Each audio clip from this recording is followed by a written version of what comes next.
Bien, nous allons prier avant d'ouvrir la Bible ensemble. Merci Seigneur encore de nous avoir réunis ce matin pour te louer, pour t'adorer, pour chanter ces cantiques, pour prier, pour renouveler peut-être aussi notre amour pour toi et aussi pour entendre ta parole qui est la vérité, qui est le phare qui nous dirige aussi, l'autorité de nos vies. Ce matin, on prie que ta parole puisse toucher nos cœurs et nous encourager, nous faire du bien, selon ta volonté. Nous prions que les enfants aussi qui vont entendre parler de toi puissent être concentrés, réceptifs, qu'ils puissent s'accrocher à toi, Seigneur, dès leur plus jeune âge, et être gardés par ta parole. Merci pour, toujours ta fidélité, Seigneur, que tu es le même et que tu ne changes pas. Ce matin encore, Seigneur, nous comptons sur ta personne, parce que nous avons besoin de toi pour comprendre ta parole, Seigneur, et pour l'appliquer à nos cœurs et à nos vies. Seigneur, viens à notre secours, et merci. Merci pour tout ce que tu fais pour nous. Au nom du Seigneur Jésus. Amen. Amen.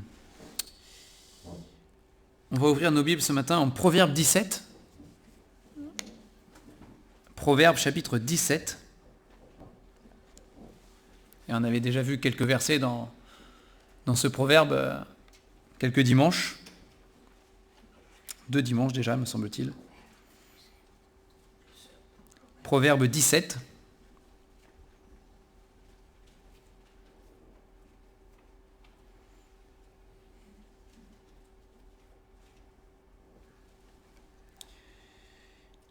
Et je vais vous relire tout le proverbe, juste pour le plaisir. Proverbe 17, à partir du verset 1 du coup. Mieux vaut un morceau de pain sec avec la paix qu'une maison pleine de viande avec des querelles. Un serviteur prudent domine sur le fils qui fait honte, et il aura part à l'héritage au milieu des frères. Le creuset est pour l'argent et le fourneau pour l'or, mais celui qui éprouve les cœurs, c'est l'Éternel. Verset 4. Le méchant est attentif à la lèvre inique, le menteur prête l'oreille à la langue pernicieuse. Celui qui se moque du pauvre outrage celui qui l'a fait. Celui qui se réjouit d'un malheur ne restera pas impuni. Verset 6. Les enfants des enfants sont la couronne des vieillards, et les pères sont la gloire de leurs enfants. Les paroles distinguées ne conviennent pas à un insensé, combien moins à un noble les paroles mensongères. Les présents sont une pierre précieuse aux yeux de celui qui en reçoit. Où qu'il se tourne, il a du succès. Celui qui couvre une faute cherche l'amour, et celui qui la rappelle dans ses discours divise les amis. Une réprimande fait plus d'impression sur l'homme intelligent que 100 coups sur l'insensé. Le méchant ne cherche que révolte, mais un messager cruel sera envoyé contre lui. Rencontre une ours privée de ses petits plutôt qu'un insensé pendant sa folie. De celui qui rend le mal pour le bien, le mal ne quittera pas la maison. Verset 14. Commencer une querelle, c'est ouvrir une digue. Avant que la dispute s'anime, retire-toi. Celui qui absout le coupable et celui qui condamne le juste sont tous deux en abomination à l'Éternel. À quoi sert l'argent dans la main de l'insensé? À acheter la sagesse, mais il n'a pas de sens. Verset 17. L'ami aime en tout temps, et dans le malheur, il se montre un frère. L'homme dépourvu de sens prend des engagements, il cautionne son prochain. Celui qui aime les querelles aime le péché. Celui qui élève sa porte cherche la ruine. Un cœur faux ne trouve pas le bonheur, et celui dont la langue est perverse tombe dans le malheur. Celui qui donne naissance à un insensé aura du chagrin. Le père d'un fou ne peut pas se réjouir. Un cœur joyeux est un bon remède, mais un esprit abattu dessèche les eaux. Le méchant accepte en secret des présents pour pervertir la voie des justes, les voies de la justice. Verset 24. La sagesse est devant l'homme intelligent, mais les yeux de l'insensé sont à l'extrémité de la terre. Un fils insensé fait le chagrin de son père et l'amertume de celle qui l'a enfanté. Il n'est pas bon de condamner le juste à une amende, ni de frapper les nobles à cause de leur droiture. Celui qui retient ses paroles connaît la science, et celui qui a l'esprit calme est un homme intelligent. L'insensé même, quand il se tait, passe pour sage. Celui qui ferme ses lèvres est un homme intelligent. Donc voilà ce proverbe 17, ce chapitre 17 du livre des proverbes qui enchaîne encore une fois plein d'idées différentes qui ne sont pas toujours liées les unes aux autres. Hein. C'est le livre des proverbes, c'est un recueil de proverbes, mais c'est inspiré de Dieu. Et ici, j'aimerais qu'on commence au verset 21, du coup, qu'on regarde à partir du verset 21, on ne traitera pas tous les versets, mais à partir du verset 21, il est dit « Celui qui donne naissance à un insensé aura du chagrin, le père d'un fou ne peut se réjouir. » Au verset 25, on trouve « Un fils insensé fait le chagrin de son père et l'amertume de celle qui l'a enfanté. » Dans le verset 21, comme dans le verset 25, il est question d'un fils ici qui est insensé. Et si vous tournez un peu en arrière dans vos Bibles, au psaume 53, et au verset 1, nous est donné la définition de ce qu'est un insensé d'après la Bible. Pas forcément d'après le dictionnaire Larousse, hein, mais d'après ce que dit la parole de Dieu, c'est 53 verset 2, psaume 53 verset 2, pardon. Voilà ce qui est écrit ici. L'insensé dit en son cœur, il n'y a point de Dieu. Ils se sont corrompus, ils ont commis des iniquités abominables, il n'en est aucun qui fasse le bien. Et je vous laisserai lire la suite du psaume 53 chez vous. Hein. Mais dans ce verset, Dieu nous donne un portrait de celui qui, d'après Dieu, sur cette terre, est un insensé. C'est celui qui déclare « Il n'y a point de Dieu ». Et Dieu déclare que c'est de la folie de penser une telle chose, qu'il n'y a point de créateur, qu'il n'y a point de Dieu à qui nous devrons rendre des comptes un jour. Il est vrai que la majorité, probablement, beaucoup en tout cas, majorité c'est un grand mot, probablement pas la majorité, mais beaucoup de personnes sur cette terre en tout cas, hein, pensent cela, il n'y a point de Dieu. Je fais ma vie comme je veux, hein, je n'ai de compte à rendre à personne, et chacun est libre sur cette planète de croire ce qu'il veut, mais le Seigneur dit, dans la Bible, que c'est insensé de vivre de cette manière-là, que tout ce qui a été créé n'a pas pu venir par le fruit du hasard, mais qu'un créateur, un concepteur, un architecte en a été l'auteur, hein, et la Bible nous révèle ce Dieu merveilleux et incroyable qui a tout créé et qui a placé l'homme dans cette création pour que l'homme puisse en profiter. Malheureusement, comme dit la parole, comme elle nous l'apprend et comme on le constate, il y a quelque chose qui a dérapé, qui s'est mal passé.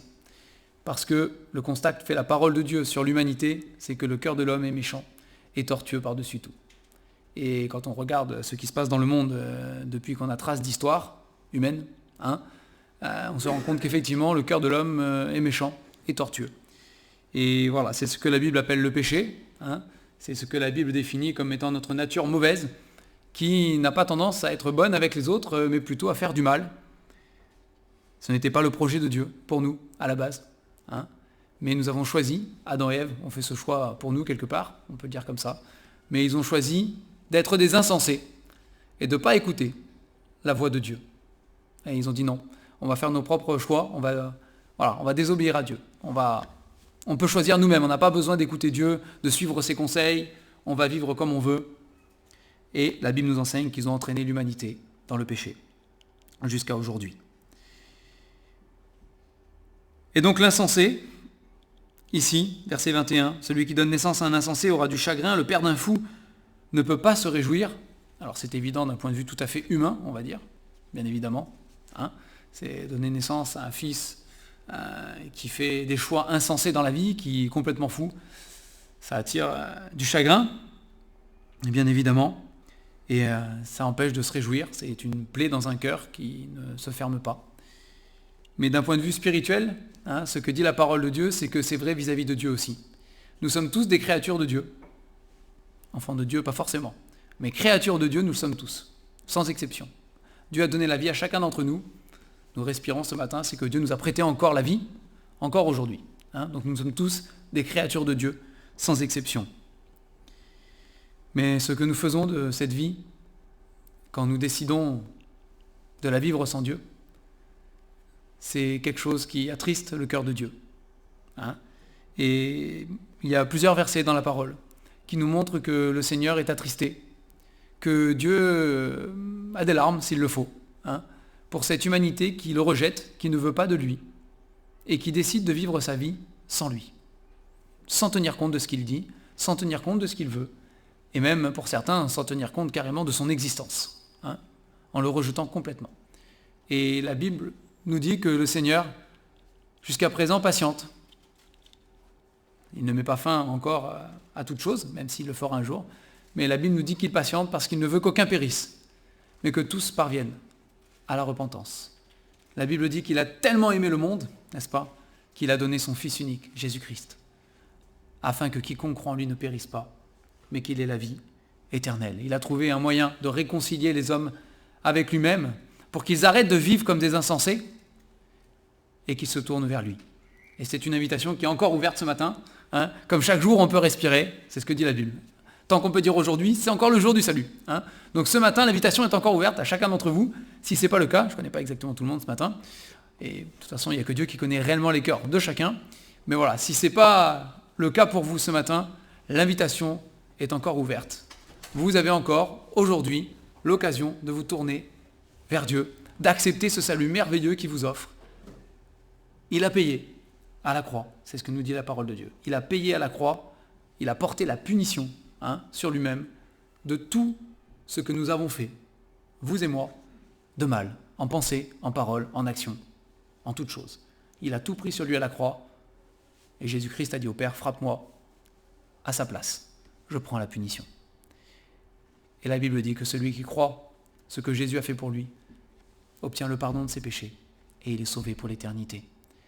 Et normalement, il est censé ne plus se comporter comme un insensé, mais il est censé vivre sa vie avec le Seigneur, en marchant selon les conseils de Dieu, selon ce que lui enseigne la parole de Dieu. Normalement, si nous étions parfaits. Malheureusement, parfois, nous sommes même enfants de Dieu, même sauvés. Parfois, nous sommes ce fils insensé qui fait le chagrin du Père, qui fait la honte de celui en qui nous avons cru, parce que dans certains domaines de nos vies, nous préférons ne pas écouter Dieu et faire ce qui nous plaît. Et ce matin, la parole est encore là pour nous reprendre et nous dire non, ce n'est pas bien. C'est calque ta vie, calque tes pensées, calque tes choix sur la parole de Dieu, sur ce que le Père veut pour toi. Combien de fois on répète à nos enfants, pour nous qui sommes parents, ce qui est bien, ce qui est mal, ce qu'il faut faire, ce qu'il ne faut pas faire. Et parfois on ne comprend pas qu'on ait besoin de répéter 50 fois la même chose alors que c'est tellement une évidence, c'est tellement facile. Enfin, ça nous semble facile. Bon, nous oublions que nous sommes parfois de la même nature qu'eux, peut-être, et que le Seigneur, des fois, nous répète 50 fois les choses avant que... Parfois plus de 50, avant qu'il se passe quelque chose. Mais ici, la parole est là pour nous reprendre et nous dire attention. Ne vivez pas, ne vivons pas, comme un fils insensé, qui, peut-être juste dans certains domaines de notre vie, peut-être dans toute notre vie, ne tenons pas compte de Dieu et le mettons à l'écart. Intégrons Dieu dans notre vie, dans tous les domaines, dans tous les aspects, dans toutes les pensées, dans toutes les paroles. Il est question de paroles après, dans tous nos comportements. C'est important. Et au verset 22, il le dit, un cœur joyeux est un bon remède, mais un esprit abattu dessèche les eaux. Vous avez David dans les psaumes, psaume 51, qui après avoir péché, et vraiment, alors là pour le coup il s'est conduit comme un insensé, et quand on connaît sa vie, à ce moment-là, même insensé, on a l'impression que le mot est faible. Il s'est conduit de manière ignoble, et après cela, il a été convaincu par Dieu de pécher. Convaincu dans son cœur, ce que j'ai fait est tellement mal. Tellement mal. Et David témoigne, il dit, tant que je me suis tu, mes os se consumaient au-dedans de moi. Tant qu'il n'avouait pas au Seigneur ce qu'il avait fait pour obtenir le pardon de Dieu, tant qu'il restait avec son péché, et il culpabilisait, etc., etc., et il était rongé de l'intérieur, c'est ça, il était rongé de l'intérieur. Et un esprit abattu dessèche les os. Il avait l'impression que ses os étaient brisés au-dedans de lui. Mais heureux l'homme qui confesse son péché, à qui la transgression est remise. Et un cœur joyeux, ici, est un bon remède. Et la Bible nous dit que pour avoir un cœur joyeux, il faut confesser au Seigneur nos péchés. C'est le remède. Le remède pour se relever, le remède pour sortir de la tristesse, le remède pour sortir de toute chose, c'est de confesser au Seigneur Jésus, de confesser au Père nos péchés. Pas question d'un homme là, il est question de Dieu lui-même. Parler à Dieu. On l'a rappelé ce matin. Parfois, on ne sait pas trop quoi dire, c'est vrai. On n'a pas toujours les mots pour exprimer à Dieu exactement ce qu'on ressent. On a la parole qui nous aide aussi. Vous pouvez lire des psaumes. Certains psaumes viennent exprimer parfaitement les désirs de mon cœur, alors que moi-même, je n'avais pas les mots pour les exprimer. On peut lire la parole, on peut lire les psaumes, par exemple. Ou on peut s'exprimer au Seigneur et dire, Seigneur, je ne sais pas quoi dire, mais tu connais. Tu vois mon cœur, tu vois, je ne sais pas, mais pardon. Pardonne-moi. Et le psalmiste disait parfois même, pardonne-moi même les péchés que j'ignore. On ne sait jamais. S'il y en a dont j'ai pas conscience, Seigneur, il y en a, je suis convaincu, je sais, c'est ma vie, je sais. Et puis pour d'autres, peut-être que j'ai pas conscience d'avoir blessé quelqu'un, j'ai pas conscience d'avoir fait du mal à tel moment, j'ai pas conscience peut-être de ne pas être dans ta volonté dans ce domaine-là. Même ceux que j'ignore, Seigneur, pardonne-moi. Et d'après la parole de Dieu, c'est le secret du bonheur. Il y en a qui cherchent le secret du bonheur toute leur vie. D'après la parole de Dieu, heureux l'homme à qui le péché est pardonné. Si vous êtes dans la tristesse ce matin, si vous êtes abattu, peut-être, c'est pas toujours le cas, parfois c'est à cause du péché des autres, mais peut-être que c'est à cause d'un péché dans votre vie, et il suffit de venir au Seigneur Jésus, et de le confesser, et de lui dire pardonne-moi Seigneur, pardonne-moi, et relève-moi. Et il nous donne la joie. Il nous donne la joie. Et puis les 2 derniers versets, pour terminer, les 2 derniers versets. Celui qui retient ses paroles connaît la science, verset 27, et celui qui a l'esprit calme est un homme intelligent. L'insensé même, quand il se tait, passe pour sage. Celui qui ferme ses lèvres est un homme intelligent. Et effectivement, moi j'aime beaucoup le verset 28 là, je trouve ça très, très parlant, sans jeu de mots du coup, mais on imagine bien un insensé assis au milieu d'un conseil de sages qui ne parle pas. Et effectivement, tant qu'il ne parle pas, on va dire, il dénote pas par rapport au reste du groupe. C'est, voilà, tant qu'il se tait, même un insensé, quand il se tait, passe pour un sage. Bon, le problème, c'est quand l'insensé ouvre la bouche. Là, il est dévoilé, c'est fichu pour lui, là. Là, il dénote. Là, il est dévoilé les pensées de son cœur, là, il est dévoilé les pensées de son esprit. Et bon, on voit qu'il manque de sagesse. C'est ce que dit la parole. Mais tant qu'il se tait, il passe pour un sage. Alors, il ne s'agit pas de jouer un rôle ici. Il ne s'agit pas de faire semblant. Loin de là. Loin de là. Mais la parole de Dieu a bien des reprises. Et notamment dans l'épître de Jacques, il en met une bonne couche dans Jacques. Mais la parole de Dieu nous encourage à faire attention à ce que nous pouvons sortir comme parole avec notre bouche. Parce que, bon, ça dépend probablement des caractères, mais de manière générale, quand même, on est rapide à parler. On est rapide à ouvrir la bouche, pour certains plus que d'autres, je sais de quoi je parle, mais on est rapide à parler. Parfois, on n'a pas réfléchi avant de parler. Dans notre camp, j'ai passé mon temps à dire à certains jeunes qu'il faut mettre un filtre avant de parler. On ne dit pas tout ce qui nous passe par la tête. Personne, il ne faut pas faire ça. Ne faites pas ça. Pour les autres, ne faites pas ça. On met un filtre. Il y a des choses qu'on ne dit pas. Il y a des choses qui restent... Bon, déjà, il ne faudrait pas les penser parfois, mais il vaut mieux que ça reste là, que ça ne sorte pas. Et Il y a ce verset aussi dans les Proverbes qui dit que celui qui parle beaucoup ne manque pas de péché, à un moment donné. Nous devons être maîtrisés, c'est ce que dit l'épître de Jacques, nous devons maîtriser notre bouche. En tout cas, si nous sommes enfants de Dieu, si nous avons reçu le Seigneur Jésus comme notre Sauveur, nous avons donc l'Esprit de Dieu en nous, qui est censé nous aider. Normalement, on est censé se soumettre à cet Esprit, au Saint-Esprit, et il est censé nous aider à soumettre notre bouche, à la maîtriser, à la maîtriser. La Bible dit que celui qui n'est pas capable de se maîtriser, c'est un homme emporté à droite et à gauche, inconstant dans toutes ses voies. On est appelé à maîtriser notre bouche, à maîtriser notre langue. Parce que, comme dit l'épître de Jacques, même si la langue est un tout petit membre de rien du tout, il est capable d'embraser des grandes forêts. Comme une étincelle, c'est l'été, on est en alerte canicule, chaleur, etc., alerte incendie. Il suffit de pas grand-chose pour que le feu prenne. C'est vraiment, même un tesson de bouteille est mal placé, avec le soleil qui frappe dessus, et boum, c'est terminé. C'est un craquage d'allumettes de rien du tout, un mégot de cigarette qui est jeté, et terminé. Eh bien, l'épître de Jacques nous dit que la langue, c'est la même chose. Il suffit d'un petit mot de rien du tout pour que tout explose. Et bon, l'histoire de l'humanité, malheureusement, en témoigne. Pour des paroles de pas grand-chose, il y a eu de grandes guerres, et beaucoup de morts, et beaucoup de drames. C'est la vérité. Donc nous sommes appelés, nous qui sommes enfants de Dieu, à maîtriser notre bouche, à faire sortir de cette bouche ce qui bénit, ce qui console, ce qui fait du bien, ce qui est le meilleur. C'est ce que nous dit la parole de Dieu. Nous devons par cette bouche sortir ce qui est le meilleur. Et encore une fois, il nous est dit qu'une source peut-elle faire jaillir deux sources différentes en même temps, deux eaux différentes.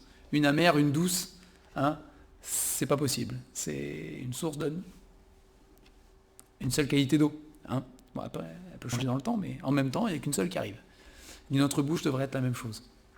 Nous sommes appelés à bénir avec notre bouche, et non pas à maudire. Et non pas à maudire. Celui qui ferme ses lèvres est un homme intelligent. Alors on ne reste pas silencieux toute notre vie. Il ne s'agit pas du tout des vœux de silence, loin de là. Ça, c'est pas dans la Bible du tout.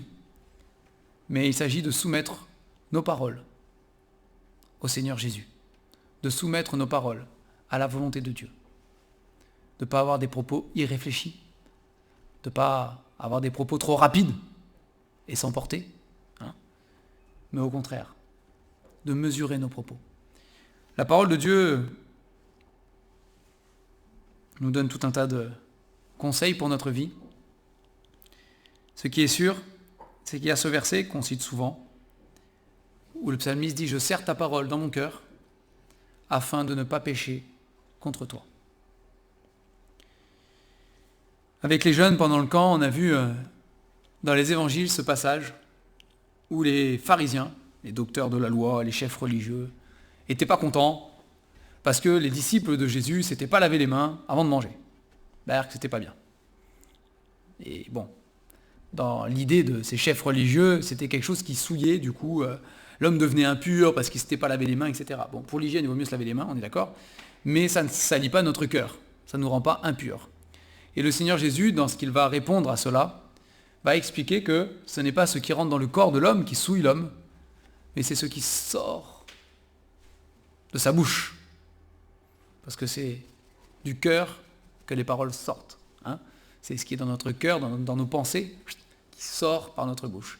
Et c'est ce qui sort qui souille l'homme, ce qui vient de notre cœur. Selon ce que vous allez mettre dans votre cœur, selon ce avec quoi vous allez remplir votre cœur, du coup, ça va ressortir après, inévitablement. Donc si vous nourrissez votre cœur, on parle du meilleur ce matin, on ne va pas parler du pire.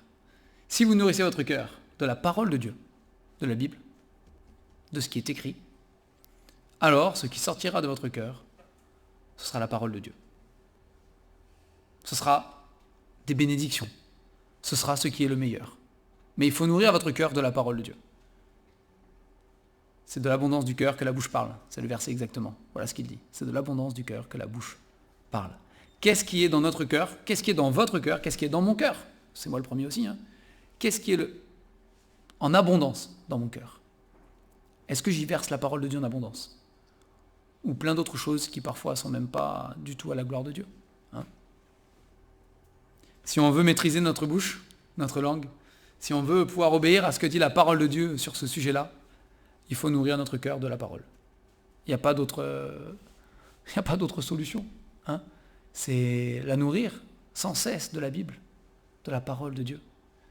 Saisir les occasions qui me sont données pour apprendre de la Bible, pour suivre les enseignements de la parole de Dieu. Prendre chaque jour un moment avec mon Dieu, hein, où j'ouvre la parole. Et je lis et je médite. Ça aussi, on l'a vu avec les jeunes. C'est pas juste la lecture, même si c'est mieux que rien du tout. C'est pas, hein, y en a qui suivent un plan de lecture et ils cochent. Alors j'ai rien contre les plans de lecture, encore une fois, ça peut guider, ça peut aider. Mais si c'est juste parce que j'ai fait mon plan de lecture quotidien, tac, tac, tac, tac, j'ai coché, ça y est, terminé. Un des jeunes au feu de camp partageait que, oui, lui, il fait une lecture comme ça, tous les jours, il lit. Mais qu'en fait, il s'est rendu compte qu'il ne connaissait pas de versets.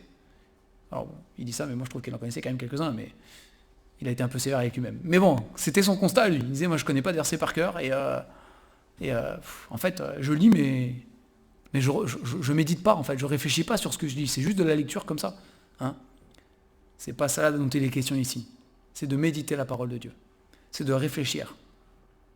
Pourquoi Dieu a écrit ça dans la Bible? Pourquoi? Pourquoi il a voulu que ce soit écrit?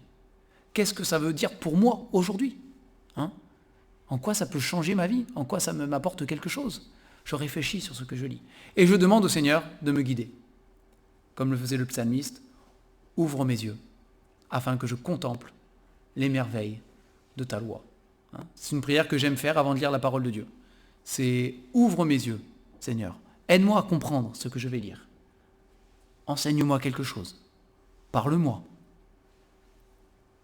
Et si nous faisons cela, hein, avec persévérance, nous verrons très vite que le Seigneur produira du fruit, parce que c'est lui qui le fait, c'est pas nous, hein, mais il produira du fruit dans notre vie, dans nos pensées déjà, parce que c'est le premier domaine où il y a beaucoup trop de défaites, mais dans nos pensées, et ça se traduira aussi dans nos paroles. Et nous pourrons non pas être un insensé qui se tait et qui passe pour un sage, parce que c'est pas l'objectif, mais nous pourrons être un sage qui parle avec sagesse. C'est ça l'objectif, hein. C'est d'être un sage qui parle avec sagesse, selon le conseil de Dieu. Et ça, c'est important. Parce que ceux qui sont autour de nous, les plus jeunes, ceux qui nous entourent, ils ont besoin. Ils ont besoin de sagesse. Ils ont besoin de recevoir le conseil de Dieu. Et si nous, qui prétendons connaître la Bible et être chrétiens, nous faisons défaut, vers qui se tourneront-ils, hein? Vers les insensés qui, eux, ne manquent pas de parler autour d'eux. C'est une certitude. Hein? On va terminer là, et je vous laisse à votre réflexion pour la suite. Mais voilà, que le Seigneur nous garde. Premièrement, de ne pas être un insensé. De ne pas, soit dans toute notre vie, soit dans certains domaines de notre vie, de ne pas vivre sans Dieu. De ne pas vivre comme si Dieu n'existe pas. Mais de prendre conscience d'à quel point ce Créateur nous aime. Tellement qu'il a donné sa propre vie en Jésus-Christ pour nous sauver. C'est la première chose dont il faut prendre conscience dans nos vies. Dieu nous a tellement aimés. Tellement aimés. Et en retour, que faisons-nous, hein? Nous sommes bien ingrats, parfois, de le laisser de côté dans nos vies. Ça, c'est vrai. Et on peut lui demander pardon. On peut avoir la joie dans notre cœur, malgré tout, malgré les circonstances qui parfois sont difficiles sur cette terre, malgré plein de choses, on peut garder la joie dans notre cœur. Si nous sommes en paix avec le Seigneur Jésus, si nous sommes en paix avec Dieu, parce que nos péchés sont pardonnés, la Bible dit, nous sommes joyeux, nous sommes heureux. Nous pourrons nous réjouir avec ceux qui se réjouissent, nous pourrons parfois pleurer avec ceux qui pleurent, mais au fond de nous-mêmes, nous aurons cette paix d'avoir nos péchés pardonnés, une place au ciel pour l'éternité. Et c'est une joie que le monde ou l'ennemi de Dieu ne pourra pas nous voler. C'est celle qui demeure, envers et contre tout, et malgré les circonstances. C'est celle qui demeure, pour toujours. C'est la joie. Hein, c'est la joie. Alors que le Seigneur nous garde, dans nos paroles aussi, de pouvoir partager cette joie, de la véhiculer, hein, de la propager. C'est la joie de celui qui a ses péchés pardonnés. Je vais prier pour terminer.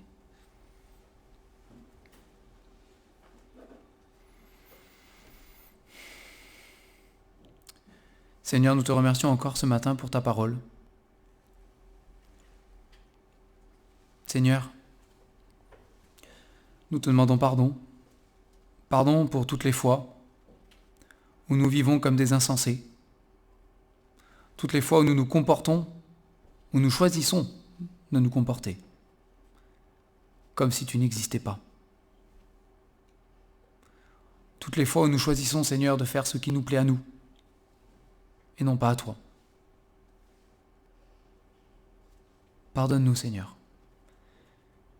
Aide-nous, s'il te plaît, à nous nourrir de ta parole. Donne-nous dans notre cœur une soif et une volonté de lire et méditer ta parole chaque jour de nos vies. Veille sur nos pensées, veille sur nos paroles. Nous avons besoin de toi. Seigneur, je te prie que si ce matin, il y a parmi nous des personnes qui ne te connaissent pas comme leur sauveur, qui n'ont jamais reconnu que tu es le créateur de leur vie,